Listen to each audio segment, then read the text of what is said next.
guys, and welcome back to my channel. And today's video is going to be another like keep slash declutter kind of video. So I did share with you like a haul a few weeks back. I want to say, again, a lot of these videos are pre-filmed, so I don't know in what order it's gonna go up, but I'm sure you've seen the haul where I hauled these perfumes, and if you haven't, I'm gonna leave a link down below for you to see the haul. But in today's video, I'm gonna basically tell you which perfumes out of that haul I'm gonna keep and which ones I'm gonna declutter.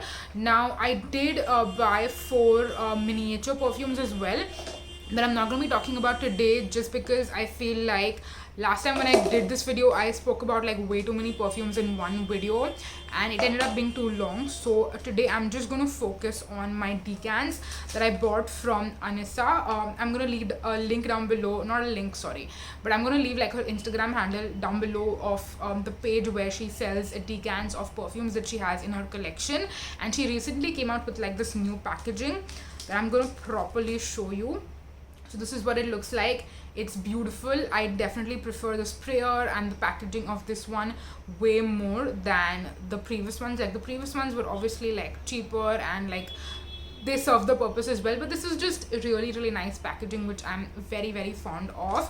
So I bought 10 decants of perfumes from her. Some of these are like Zara perfumes, some of them are like designer, and then we also have some like body sprays and stuff as well that I'll talk about. So yeah, that's what this video is going to be about. And out of these 10, I'm going to tell you which ones I'm going to keep and which ones I'm going to declutter. I've done a video very similar to this one before as well, where I also spoke about some more decants that I bought earlier from her. And then this is my third purchase, like my third order from her.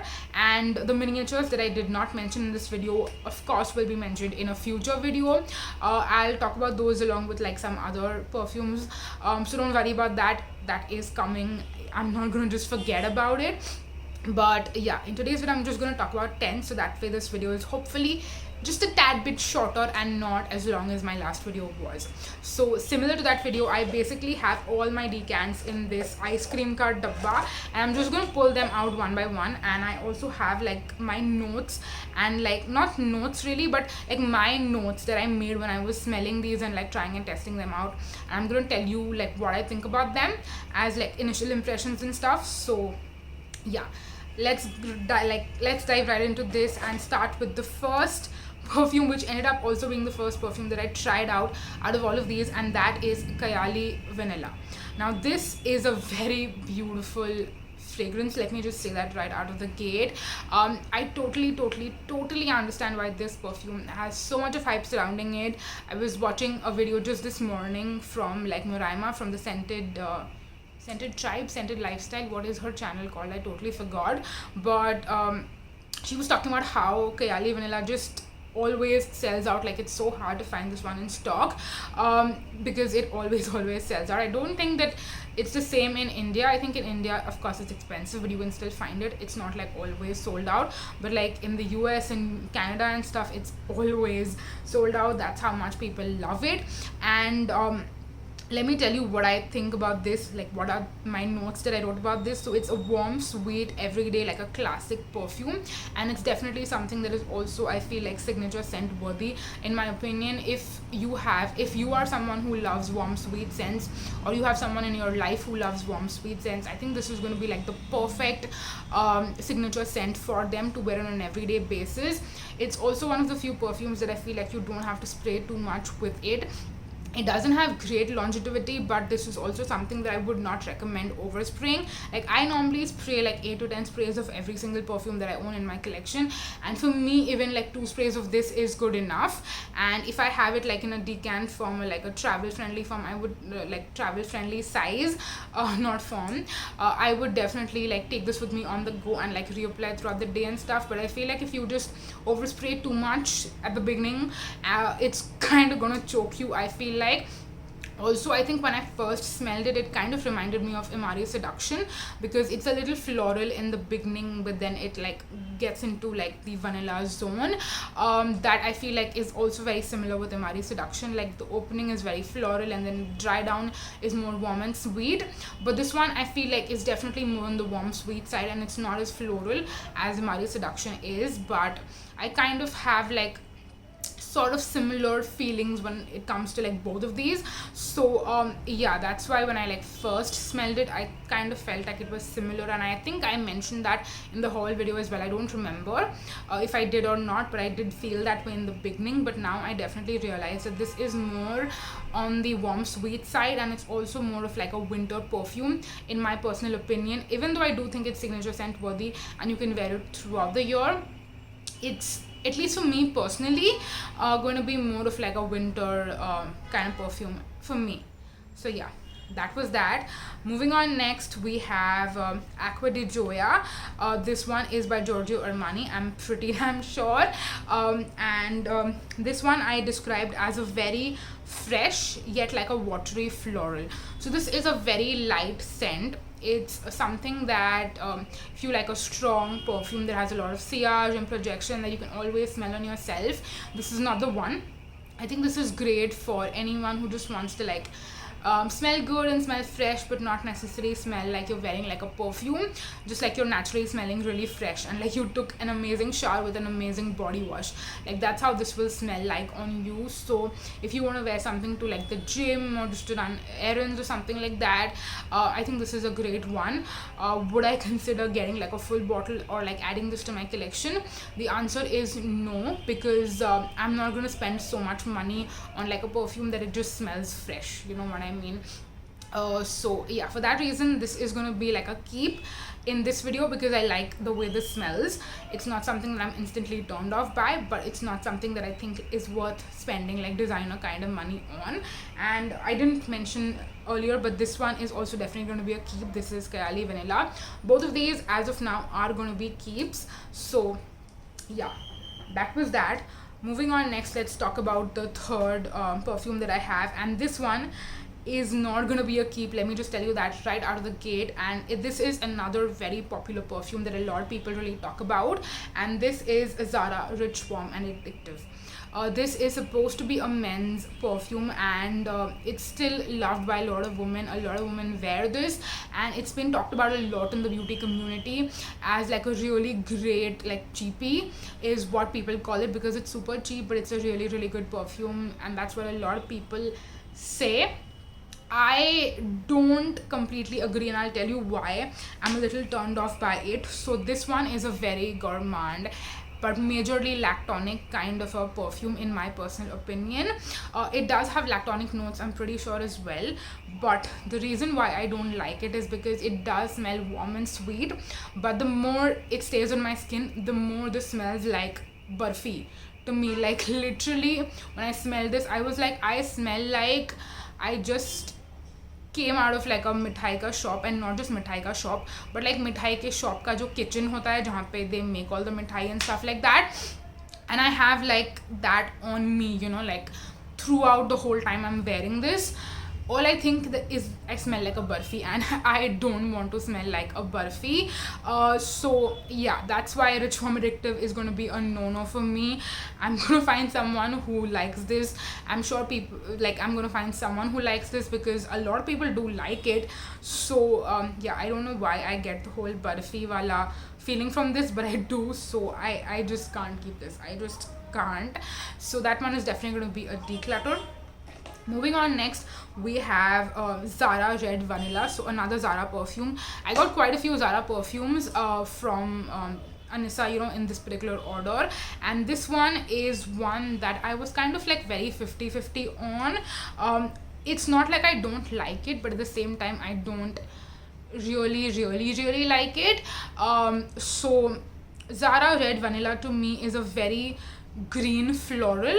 That's what I think of when I smell it, and it kind of reminds me a little bit of Coco Mademoiselle. I don't know if that's what a lot of people think this smells like, but to me it smells like Coco Mademoiselle. I also believe that I saw like some dupe page on Instagram say that it smells like Lancome. I think, was it La Vie Belle? Probably, yeah. I think I'm gonna try to like look for the post that I'm talking about and insert it somewhere on the screen and or stuff, like maybe somewhere here.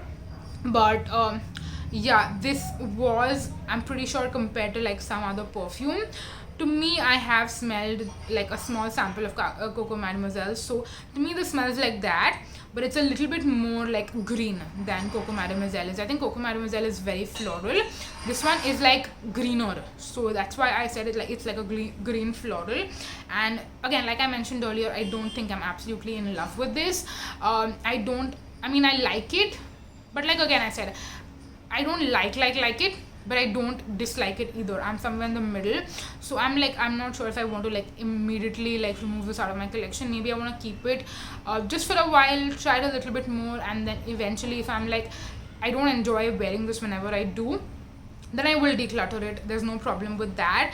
And again, this was like a 10 ml decan, so you can see like the whole thing is full, whereas some of the others were like 6 ml, and then I've used them up also a good amount, so that's why there's like hardly any left. But Zara Red Vanilla was 10 ml, so I have a lot of product in this.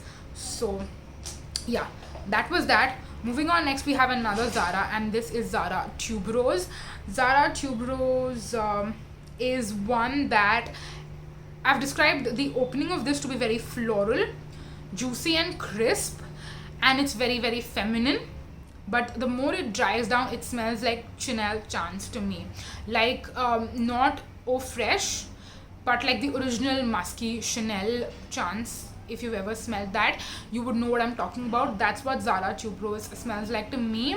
And again, this is one that I'm not in love with, but I feel like it's great if you want like something that smells like Chanel Chance, but you don't want to spend like Chanel money on it. Zara Tuberose is going to be a great option. Obviously, it's not probably going to be as long lasting. Again, I don't know if Chanel Chance is super long lasting or not, so I feel like I shouldn't even say that. Maybe they last equally as good, like not like throughout the day, but like a good amount of time probably. Again, I haven't had them enough in my collection to like really be able to try and test that out, but yeah, I think this definitely smells like that to me. So I wanted to mention that this is also going to be a keep. I am definitely going to be using up the whole thing, but I don't think I love musky scents enough to like eventually get a full bottle of this and like add it to my collection permanently. But this is one that I don't hate, so I am going to keep this in my collection as well. Moving on, next we have this is going to be a fun one. Definitely took me by surprise a lot. It is one that has a lot of hype that is surrounded it, and people freaking love this perfume. This is Sol Cheirosa 62 by Sol de Janeiro. For like 2 minutes I like forgot the name of the brand, Sol de Janeiro, and it's their Sol Cheirosa 62. This is the famous Boom Boom Cream scent. I don't have the Boom Boom Cream, I've never smelled the Boom Boom Cream, but I was planning on getting it now that Sol de Janeiro launched on Nykaa in India. But then when I saw that Anissa had it, I was like, let me just get the decant from her instead of getting the full size. I think that's going to be a little less wasteful. So that's what I ended up doing, and I'm happy that I did not buy the full size and I bought this, because the first time that I sprayed this on me and I was smelling it, I was kind of a little disappointed or like underwhelmed, not gonna lie, because I was expecting this to be like a sweet, beautiful coconut, like plum Hawaiian rumba kind of scent, and this ended up being let me tell you how I described this. It smells tropical and coconut, but I really wish that it smelled a little bit stronger and a little bit more on the sweet side. So the first time that I sprayed this on me, I was not very happy. I was like, I don't think I'm going to end up liking this. But that being said, when I actually tried this and like I wore it for a full day, I was actually pretty impressed that I did like the way I was smelling. And I did smell good, I would say, for a decent amount throughout the day, and then I was like going out as well, so I reapplied this on me and it lasted pretty dang well, like all the time. So yeah, that is something that I do like about this, and I'm pretty damn sure that I'm going to keep this and also like continue wearing it, and maybe I'll fall more and more in love with it, I don't know. But I was really happy that I was really surprised that I did not instantly fall in love with this like most people did. So yeah, again, my opinion differs from other people, and that's totally fine. I don't have to agree with people like what other people say. So yeah, even though I'm gonna keep this, but I don't love this as much as most people do, and I don't want to specifically mention that. So Yeah, that is Sol Shirosa 62 by Sol de Janeiro. Also, my hair is kind of annoying me, so I am sorry for like playing with it in today's video. But yeah, moving on, next we have four, so let's quickly go through it so that, like I mentioned earlier, this video is not super duper long. And we have another Sol de Janeiro scent. This is Coco Cabana. So this one, you guys, this wasn't good. This wasn't good at all. So the first time I sprayed it, I was like, what is this and why does it smell like this? Now I know a lot of people like Coco Cabana, some people don't.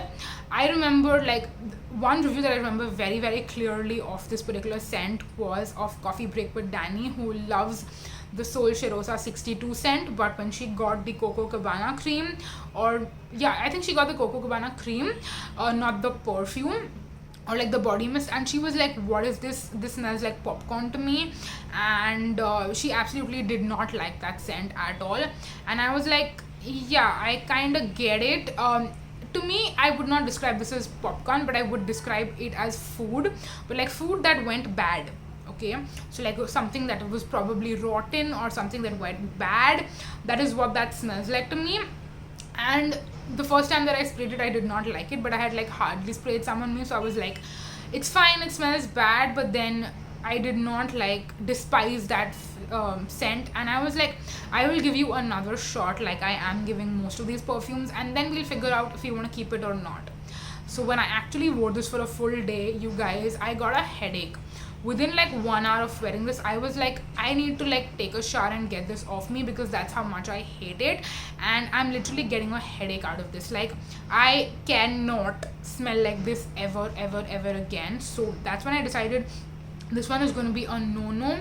I hope that it works for someone else who I can give this to, because I'm like, I can't have this anymore. And I'm just not going to be keeping this one at all, because could not deal with it at all. So yeah, Coco Cabana was a big no for me personally. Moving on, next we have another Zara, and I think this is the last Zara that I have to talk about. Yes, this is the last Zara. This one is Zara Femme. Zara Femme I have described as a floral feminine, which has a touch of sweet, and it dries down as a musk kind of, so like similar to Zara Tuberose. It's got that musky element to it, but then it becomes very powdery at the end. So this to me is like one of my favorite all-rounder kind of scents. If you like something floral, you will like it. If you like something more like feminine-ish, you will like it. It's got musky, it's got powdery, it's got everything. It's basically got everything, and that's why this is one that I'm very excited to have.